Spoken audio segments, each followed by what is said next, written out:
बिस्मिल्लाहिर्रहमानिर्रहीम। Oscillation chapter जो है उसका आज हम स्टार्ट लेंगे।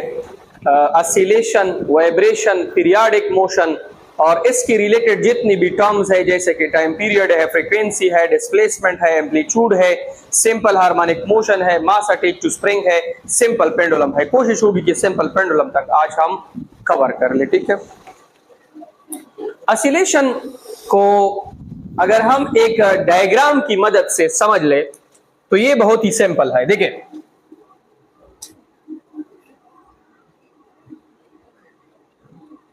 ये आपके पास एक मास है जिसको हमने स्प्रिंग के साथ क्या किया है, अटैच किया है। This is a mass which is connected with a spring. ये अभी रेस्ट में है। किसमें है? रेस्ट में। और इसकी ये वाली जो पोजीशन है जिसको हम मीन पोजीशन कहते हैं, वहां पे आपके पास डिस्प्लेसमेंट किस चीज के बराबर है? जीरो के। अब मैं क्या करता हूं कि ये जो स्प्रिंग है इसको मैं थोड़ा स्ट्रेच कर लेता हूं। ये जो मास है ये एक नई पोजीशन के ऊपर चला जाता है। ठीक है। पहले ये इस पोजीशन पर था जिसको हम मीन पोजीशन कहते हैं। अब ये इस पोजीशन पर चला गया है जिसको हम एक्सट्रीम पोजीशन कहते हैं। क्या कहते हैं? एक्सट्रीम। मैं जैसे ही इसको छोड़ देता हूं, ये मास जो है ये यहां तक आ जाता है, जिसको हम कहते हैं नेगेटिव एक्सट्रीम। क्या कहते हैं? नेगेटिव। एक को हम पॉजिटिव एक्सट्रीम कहते हैं, एक को हम नेगेटिव एक्सट्रीम कहते हैं। अब अगर आप इस जो मास अटैच टू स्प्रिंग है, इस सिस्टम की अगर आप डायग्राम को देख लें, इसकी मोशन को देख लें, ये पहले पॉइंट ओ के ऊपर था, फिर चला गया ए, फिर कहां पे आ गया? बी। ये जो मास अटैच टू स्प्रिंग है, ये अपनी मोशन जो है उसमें कभी ये जाता है फॉरवर्ड और कभी ये जाता है बैकवर्ड, लेकिन एक मखसूस पॉइंट है जिसको हम क्या कहते हैं? Mean position. उससे कभी आगे जाता है, कभी पीछे जाता है, और इस तरह अपनी मोशन को क्या करता है? कंटिन्यू करता है। तो इस टाइप ऑफ मोशन को हम क्या कहते हैं? ऑसिलेशन। ऑसिलेशन मोशन की एक टाइप है जिसमें बॉडी अपनी मोशन को बार बार रिपीट करती है, कभी फॉरवर्ड जाती है, कभी बैकवर्ड जाती है, और एक पॉइंट जो है वो उसमें क्या रहता है? फिक्स रहता है। तो इसको किस तरह डिफाइन करेंगे? Repeated forward and backward motion of a body about a fixed point। ठीक है। एक ऐसी मोशन जिसमें बॉडी जो है वो एक फिक्स पॉइंट के इर्द गिर्द क्या करती है? अपनी मोशन को बार बार रिपीट करती है। तो फिर इस टाइप ऑफ मोशन को हम क्या कहते हैं? ऑसिलेशन कहते हैं। ऑसिलेशन जो है उसमें ये जो दो पॉइंट्स मैंने लिखे हैं, अब पहले इसकी एग्जांपल जो है वो हम लिख लेते हैं। कौन सी बॉडी ऑसिलेट करती है? एक सिंपल है, mass attached to spring. Mass attached to spring ये ऑसिलेशन करती है। सेकेंड नंबर पे सिंपल पेंडुलम, ये भी ऑसिलेशन करती है। इसके बाद है steel ball rolling in bowl. एक स्टील बॉल है जो आपके पास मोशन करता है, किस में? बाउल में। देखिए,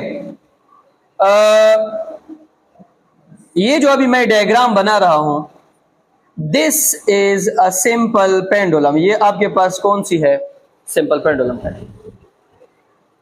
सिंपल पेंडुलम जो है अगर आप उसको देख लें, ये इस डायग्राम को देख लें, ये कभी आगे जाएगी कभी पीछे जाएगी, इस तरह ये अपनी मोशन को क्या करेगी? कंटिन्यू करेगी। और ये जो अभी मैं शेप बना रहा हूं, ये जो अभी मैंने शेप बना दिया है, अगर आप इसमें देख लिया, यहां पे बॉल पड़ा है, बॉल कभी आगे जाएगा और कभी पीछे, कभी फॉरवर्ड कभी बैकवर्ड, और अपनी मोशन को इस तरह क्या करेगा, कंटिन्यू रखेगा। तो फिर हर वो मोशन जिसमें बॉडी कभी फॉरवर्ड कभी backward around a fix point, तो इस टाइप ऑफ मोशन को हम क्या कहते हैं, ऑसिलेशन कहते हैं। अब ऑसिलेशन में जो मीन पोजीशन है, ये हमारे पास कौन सा पॉइंट है,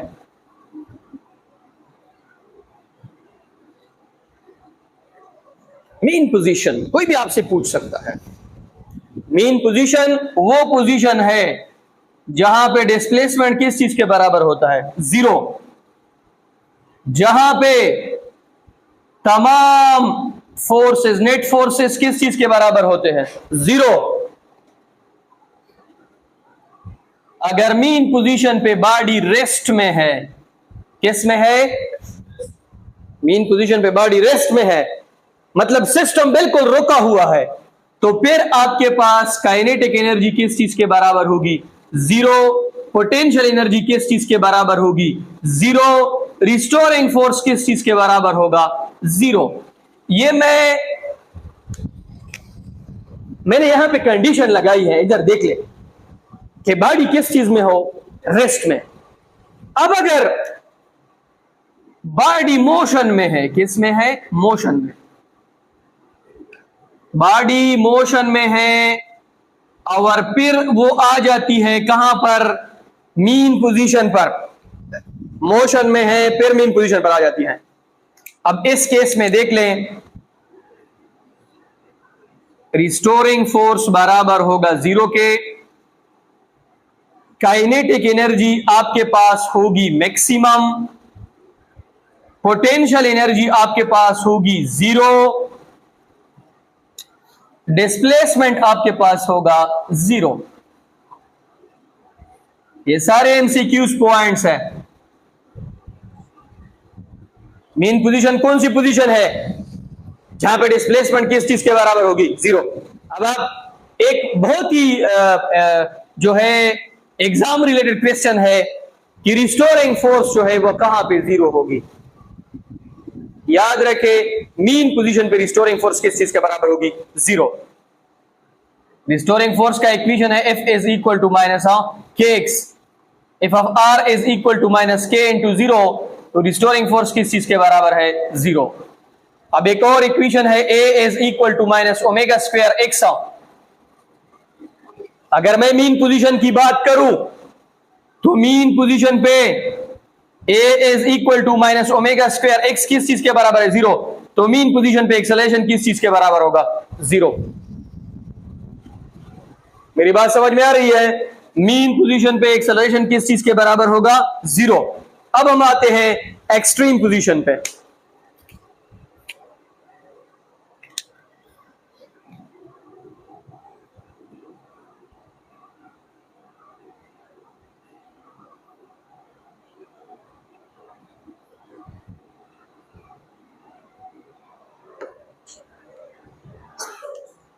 एक्सट्रीम पोजीशन आपके पास वो पोजीशन है जहां पे आपके पास डिस्प्लेसमेंट क्या होती है, maximum. A point on which displacement is maximum, वो पॉइंट जिस पे डिस्प्लेसमेंट आपके पास क्या होती है, मैक्सिमम। अच्छा, अब एक्सट्रीम पोजीशन पे आपके पास पोटेंशियल एनर्जी क्या होती है, मैक्सिमम। एक्सट्रीम पोजीशन पे काइनेटिक एनर्जी क्या होती है, जीरो। एक्सट्रीम पोजीशन पे डिस्प्लेसमेंट क्या होता है, मैक्सिमम, ठीक है।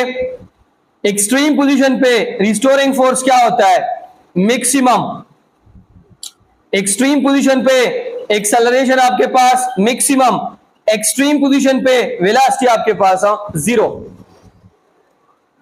मीन पोजीशन पे आपके पास वेलोसिटी मैक्सिमम होती है, एक्सेलरेशन जीरो होता है। मेरी बात समझ में आ रही है? इन पॉइंट्स को आप नोट कर ले सबको। बॉडी को अगर मैंने मीन पोजीशन से लेके जाना हो एक्सट्रीम, तो यहां पे हम इसके ऊपर लगाएंगे अप्लाइड फोर्स।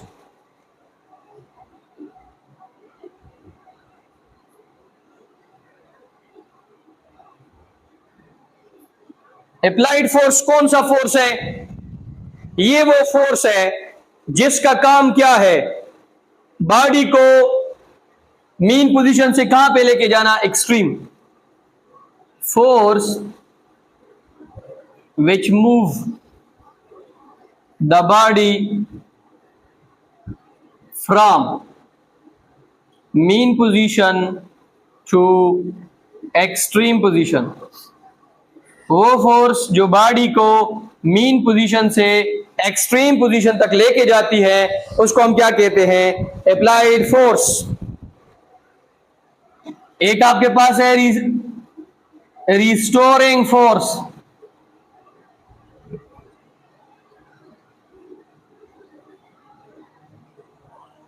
अब रिस्टोरिंग फोर्स कौन सी फोर्स है?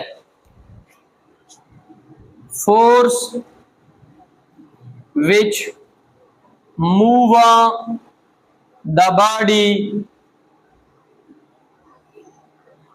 from extreme position to mean position। वो फोर्स जो बॉडी जो है वो एक्सट्रीम पोजीशन से कहां पे लेके आती है? मीन पोजीशन पे। तो उसको हम क्या कहते हैं? Restoring force. और रिस्टोरिंग फोर्स आपके पास बराबर होती है kx के। ये इसका इक्वेशन है। अब आपसे कुछ सवालात पूछे जा सकते हैं कि बॉडी जो है वो एक्सट्रीम पोजीशन से मीन पोजीशन क्यों आती है? एक तो उसमें रिस्टोरिंग फोर्स होता है, दूसरा कंसेप्ट है इनर्शिया का। किसका? इनर्शिया। क्योंकि इनर्शिया वो प्रॉपर्टी है जो किसी भी बॉडी की में अगर आप चेंज लेके आना चाहते हैं तो उसकी क्या करती है?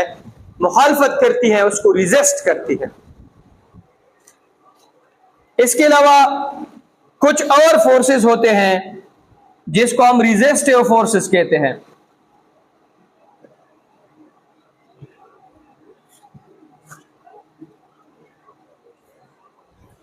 एक फोर्स जिस सरफेस पे आपने स्प्रिंग रखा है वो आपके पास एफ होता है फ्रिक्शन, जिसको हम कंसिडर कर लेते हैं कि किसके बराबर है? 0। दूसरा फोर्स आपके पास होता है एफ डी ड्रैग फोर्स, जिसको भी हम कंसिडर करते हैं कि इसकी बराबर है 0 के। हमने यहां पे तमाम रेजिस्टिव फोर्सेस किसके बराबर लिए हैं? 0 के, ताकि हमारी जो ये जो सिस्टम से जो हम ऑसिलेशन करवा रहे हैं, जो हमने इन पे एक्सपेरिमेंट्स करने हैं, उनमें जो रेजिस्टिव फोर्सेस है वो किसी तरह का कोई चेंज ना लेके आए। ठीक है?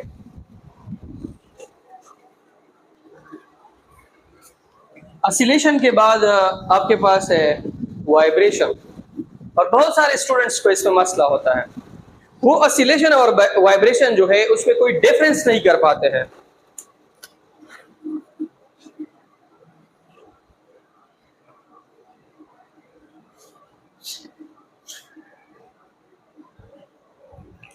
वाइब्रेशन किसको कहते हैं? To and fro motion of a body about a fixed point. To and fro motion of a body about a fixed point.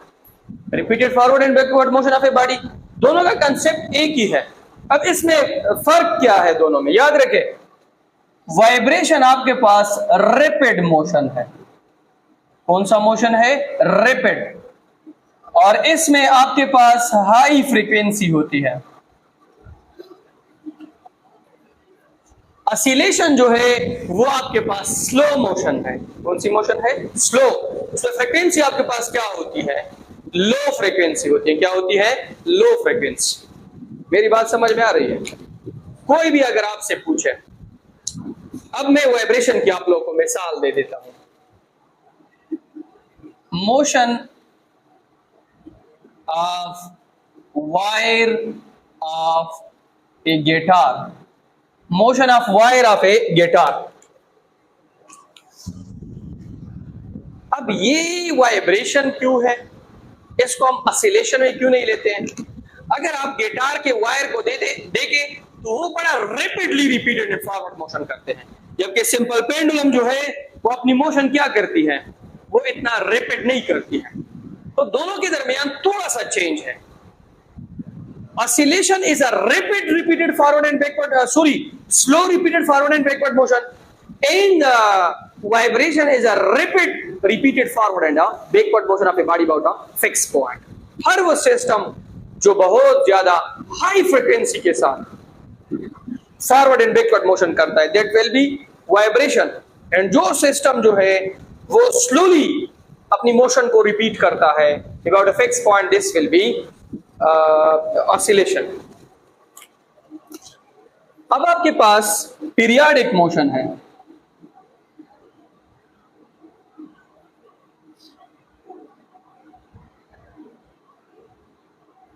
अगर आप पीरियाडिक मोशन को देख लें, इसमें लफ्ज है पीरियड, इसका मतलब इसमें क्या होगा, स्पेसिफिक टाइम होगा। पीरियाडिक मोशन में आपके पास क्या होगा, specific time. A type of motion in which a body repeats its motion in a specific time या regular interval of time. A type of motion in which a body repeat its motion in a regular interval of time. Periodic motion आपके पास वो motion है जिसमें body अपने motion को बार बार repeat करती है, लेकिन एक स्पेसिफिक और रेगुलर इंटरवल ऑफ टाइम। इसके एग्जांपल्स आपके पास है motion of earth around sun, earth around sun. हमारी जमीन जो है वो सूरज के इर्द गिर्द अपना एक इंटरवल जो है वो 364 या 365, लीफ ईयर में 365 है, बाकी में 364 डेज में क्या करती है, कंप्लीट करती है। Motion of electron around a nucleus, एक इलेक्ट्रॉन न्यूक्लियस के इर्द गिर्द अपनी यूनिफॉर्म मोशन जो है वो एक स्पेसिफिक टाइम इंटरवल में कंप्लीट करता है। Motion of needle hands of A watch, motion of needle hands of A watch. एक घड़ी जो है उसकी जो सुइयां है वो एक रेगुलर इंटरवल ऑफ टाइम में खुद को क्या करती है, रिपीट करती है। अच्छा, अब आपके पास है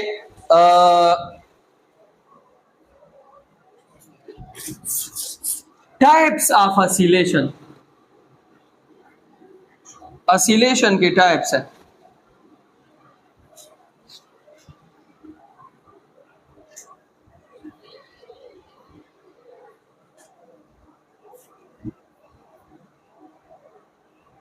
टाइप्स ऑफ ऑसिलेशन।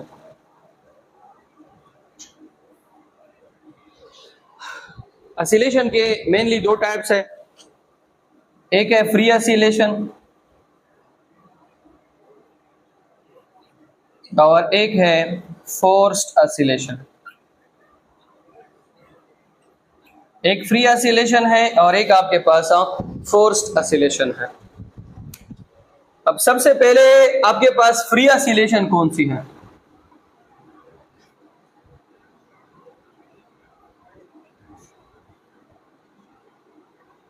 याद रखें, जो फ्री ऑसिलेशन का वर्ड है ये आपके पास आइडियल ऑसिलेशन है। ठीक है, ये कौन सी ऑसिलेशन है? आइडियल। फ्री ऑसिलेशन आपके पास आइडियल ऑसिलेशन है, ठीक है। Free oscillation is ideal oscillation. इसमें आपके pass through out the motion आपकी डिस्प्लेसमेंट क्या रहती है? कांस्टेंट, क्योंकि सिस्टम के ऊपर तमाम एक्सटर्नल फोर्सेस किस चीज के बराबर रहते हैं? जीरो के। सिस्टम जो है उसमें सिर्फ एक फोर्स जीरो के बराबर नहीं होता है, जो कि आपके पास रिस्टोरिंग फोर्स होता है। अगर मैं आपको इसकी मिसाल दे दूं, एक सिंपल पेंडुलम जो है उसको हमने स्पेस में इंस्टॉल किया है। किधर? फॉर एग्जांपल स्पेस है, वहां पे वैक्यूम है, आइडियल कंडीशंस हमने बनाई है, और हमने एक दफा इसको क्या दिया है? फोर्स दिया है। अब इसके बाद ये अपनी मोशन को क्या करेगा? हमेशा के लिए क्या रखेगा? कंटिन्यू रखेगा। न्यूटन फर्स्ट लॉ हमें क्या कहती है कि अगर आप एक सिस्टम के ऊपर तमाम एक्सटर्नल फोर्सेस किस चीज के बराबर करें? जीरो, तो अपनी मोशन को हमेशा क्या करेगी? कंटिन्यू रखेगी। तो ऐसा सिस्टम जो ऑसिलेशन भी करता हो और उसके ऊपर तमाम वो फोर्सेस जो उसकी ऑसिलेशन को खत्म करती हो, वो हम जीरो कर ले, और वो हमेशा इस तरह क्या कर ले? ऑसिलेट कर ले। हमने वैक्यूम में फॉर एग्जांपल सिंपल पेंडुलम को रखा है। ये पॉसिबल नहीं है, बट अगर हम इस तरह की सिचुएशन कर ले तो ये आपके पास कौन सी ऑसिलेशन होगी? फ्री। अब आप मुझे कहेंगे कि सर ये हम पढ़ते क्यों है? याद रखें, ऑसिलेशन की एक और टाइप है फोर्स ऑसिलेशन, जिसका एक एप्लीकेशन है मोटरसाइकिल में और गाड़ियों में, जिसको हम शॉक एब्जर्वर कहते हैं। हमारी हमेशा कोशिश होती है कि हम ऐसा सिस्टम लेके आए जो पहले के मुकाबले में क्या हो, ज्यादा जो है वो रिलायबल हो, ज्यादा यूजफुल हो, ज्यादा बेनिफिशियल, मतलब बेनिफिट्स उसके बहुत ज्यादा हो। तो हम आइडियल सिस्टम जो है उसको अपने जहन में रखते हैं और उसके हिसाब से चीजों को क्या करते हैं? इंप्रूव करते हैं। अल्लाह का तुझे कहने का। इसके बाद आपके पास है forced oscillation.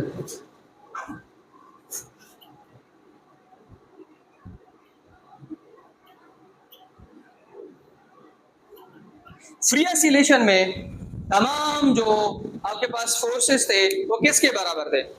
External forces, zero. Force oscillation में तमाम जो एक्सटर्नल फोर्सेस होते हैं वो जीरो के बराबर नहीं होते हैं।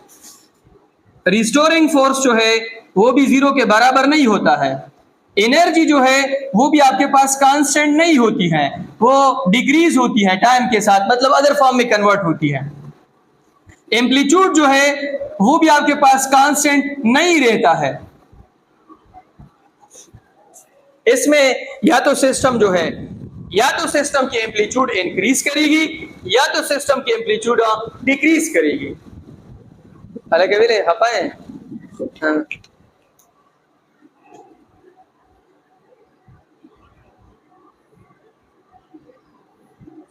अब इसके दो टाइप्स हैं, दो टाइप्स है इसके। एक को हम कहते हैं डैम्पिंग, जो कि आप लोगों के कोर्स में है, डैम्पिंग या डैम्प्ड ऑसिलेशन।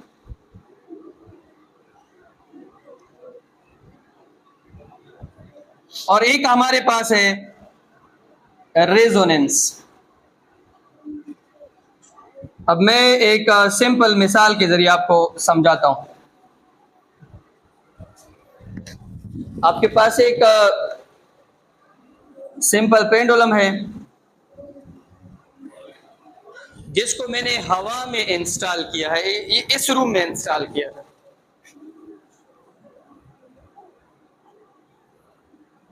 इस सिंपल पेंडुलम को मैं एक बार ऑसिलेट कर लेता हूं।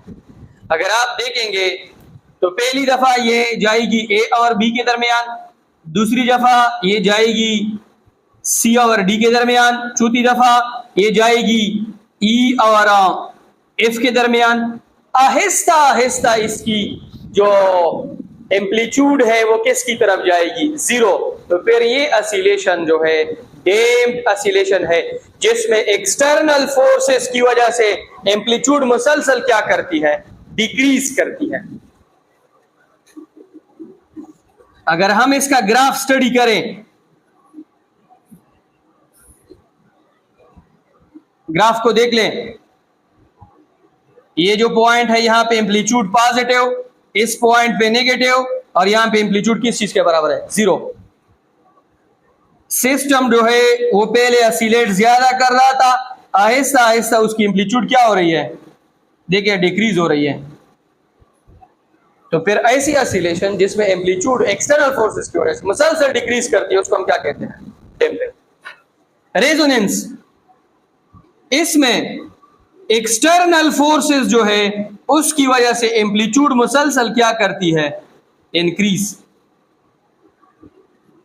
इसमें एक्सटर्नल फोर्स की जो फ्रीक्वेंसी है वो बॉडी के नेचुरल फ्रीक्वेंसी के बराबर होती है।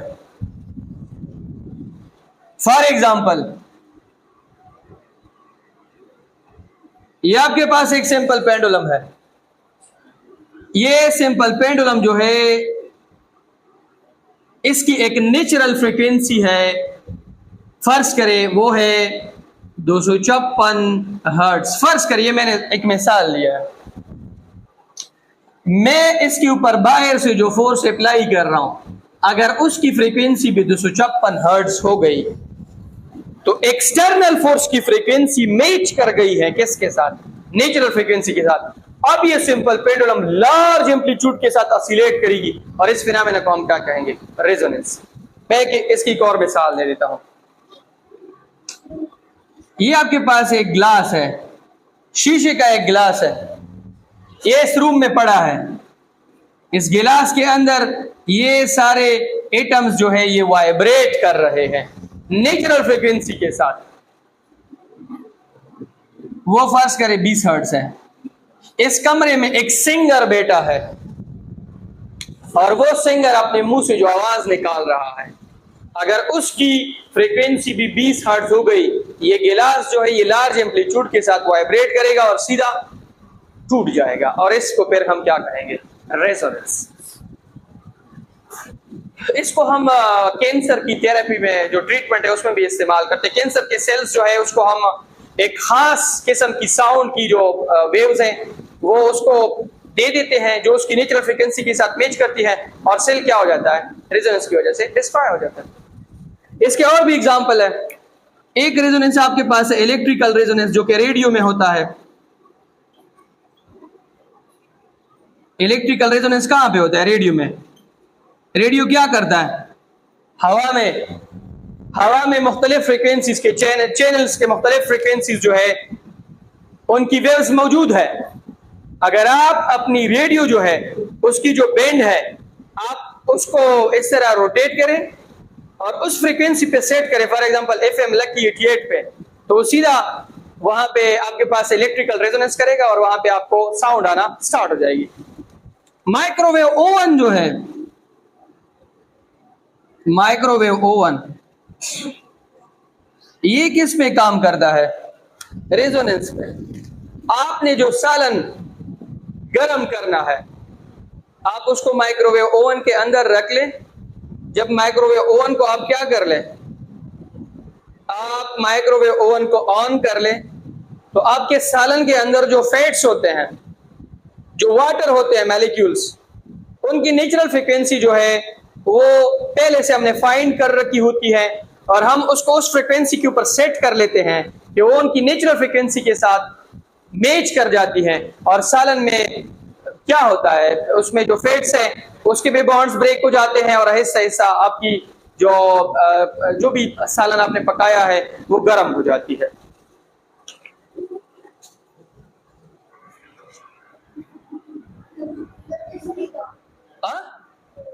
जी जी जी, आप करें, आप दोनों करें, मैं आ रहा हूं। ठीक है, आप करें, मैं आ रहा हूं।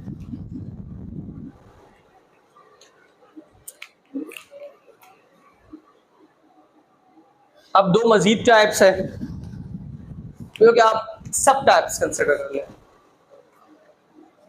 एक आपके पास है मैकेनिकल ऑसिलेशन,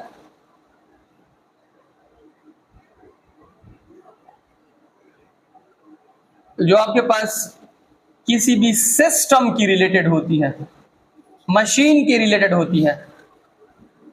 ठीक है। और एक आपके पास है बायोलॉजिकल ऑसिलेशन।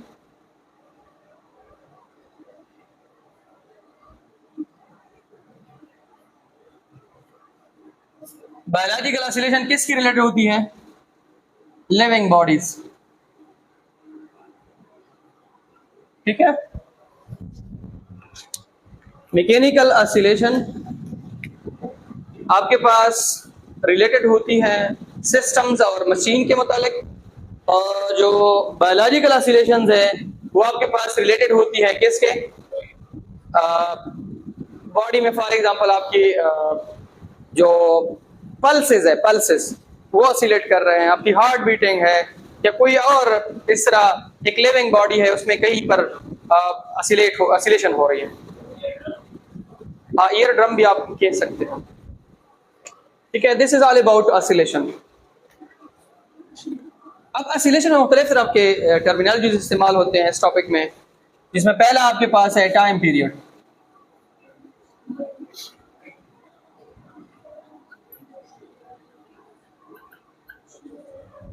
टाइम पीरियड किसको कहते हैं?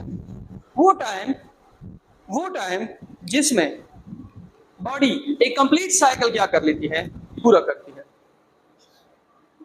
टाइम रिक्वायर्ड टू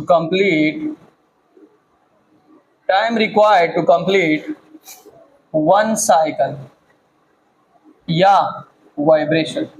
वो टाइम जिसमें बॉडी एक कंप्लीट साइकिल पूरा कर लेते हैं। फॉर एग्जांपल ये जो पेंडुलम है जीरो से चली जाती है, ए से फिर कहां पे जाती है? बी से फिर कहां पे आती है? जीरो। अब इसमें एक एमसीक्यूज बड़ी इंपॉर्टेंट है। आपको कहेंगे कि अगर बॉडी एक कंप्लीट साइकिल पूरा कर ले उसमें कितना डिस्टेंस कवर कर सकती है? अब इधर देखिए, ये आपके पास मीन पोजीशन है, बॉडी ऊपर चली जाती है डिस्टेंस एस, फिर आती है डिस्टेंस एस, फिर नीचे चली जाती है डिस्टेंस एस, फिर ऊपर आती है डिस्टेंस एस। तो कितना? 4s। एक कंप्लीट साइकिल में एक बॉडी जो है वो 4s का डिस्टेंस क्या करती है? कवर करती है। Represented by capital T. इसको हम किससे रिप्रेजेंट करते हैं? कैपिटल टी से। और इसका जो फार्मूला है वो आपके पास क्या है? T is equal to T divided by n। ठीक है, T is equal to T divided by n। और इसकी जो यूनिट है वो आपके पास है सेकंड, और इसकी जो डायमेंशन है वो आपके पास है capital T in a square bracket. ठीक है। अब टाइम पीरियड के बाद सेकेंड नंबर पे आपके पास है फ्रीक्वेंसी। टाइम पीरियड में हमने क्या कहा? वो टाइम जब बॉडी एक साइकिल पूरा कर लेती है। फ्रीक्वेंसी में हम क्या कहते हैं? एक बॉडी पर सेकेंड कितने साइकिल्स कंप्लीट करती है? मेरा हाथ जो है वो अब यहां पर है, यहां पे चला गया, यहां पे चला गया, यहां पे आ गया, एक साइकिल कंप्लीट हो गया। This is time period. अब एक सेकंड में कितने साइकिल कर रहा है? This is frequency. Number of vibration या साइकिल्स पर सेकेंड। फ्रीक्वेंसी जो है इसको हम रिप्रेजेंट करते हैं, रिप्रेजेंटेड बाय स्मॉल एफ, और इसका जो फार्मूला है वो है आपके पास F is equal to N divided by T, और इसकी जो यूनिट है वो आपके पास है हर्ट्ज, और इसका जो डायमेंशन है वो आपके पास है T power minus 1। This is the dimension of frequency. अब इसमें एक बहुत ही फेमस एमसीक्यूज है।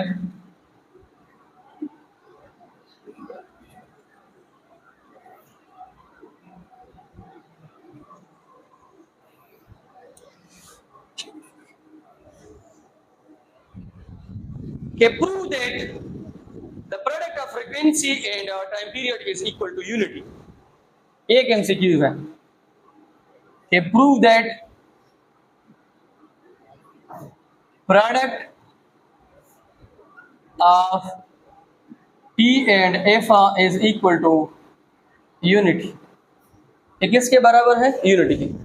तो अब सिंपल क्या करेंगे, हमें पता है कि frequency is inversely proportional to time period. Proportionality को हटाओ, F is equal to N divided by T. अगर मैं नंबर ऑफ वाइब्रेशन या साइकिल को 1 ले लूं तो F is equal to 1 by T, दोनों साइड पे टी मल्टीप्लाई कर ले, एफ ज़रबे T is equal to 1 by T ज़रबे टी, टी और T cancel, F T is equal to 1। Product of frequency and time period is equal to 1 and this is called a unity. इस तरह के MCQs भी आ सकते हैं कि आपको कहेंगे कि नंबर ऑफ साइकिल 20 है, टाइम पीरियड आपके पास 2 सेकेंड है, आप फ्रीक्वेंसी फाइंड करके दे दे तो F is equal to N divided by T, 20 divided by 2, N से आपके पास क्या आएगा? 10 हर्ट्ज। इस तरह के एमसीक्यूज भी आ सकते हैं कि आपको कहेंगे फ्रीक्वेंसी आपके पास है 30 हर्ट्ज, आप मुझे टाइम पीरियड फाइंड करके दे दे तो T is equal to 1 by F, 1 divided by 30, तो 30 तकसीम में 1 कर ले, 0 0 0, 30 3 90, 0.3 समथिंग आपके पास आ जाए।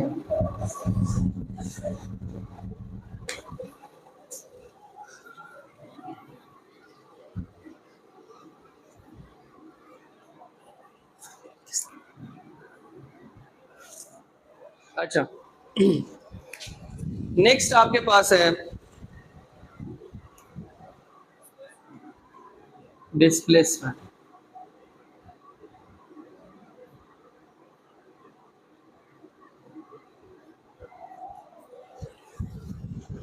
डिस्प्लेसमेंट वैसे आपके पास है स्ट्रेट यूनिडायरेक्शनल डिस्टेंस। ये डिस्टेंस क्या होगी? स्ट्रेट होगी, यूनिडायरेक्शनल डिस्टेंस होगी। At any instant between mean position and extreme position. Mean और एक्सट्रीम पोजीशन के दरमियान एनी इंस्टेंट पर जो डिस्टेंस यूनिडायरेक्शनल और स्ट्रेट होगी वही आपकी क्या होगी? Displacement. Represented by x, unit is equal to metre, dimension is equal to L। इसकी डायमेंशन क्या है? L, square bracket.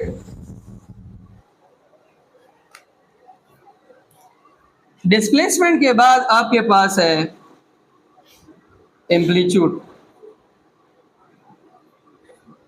क्या है? एम्पलीट्यूड। एम्पलीट्यूड किसको कहते हैं? ये आपके पास एक मास अटैच्ड टू स्प्रिंग है, ये सिस्टम यहां पर गया है और मीन पोजीशन इसका यहां है। दूसरा सिस्टम है जो यहां पर गया है, मीन पोजीशन इसका यही है।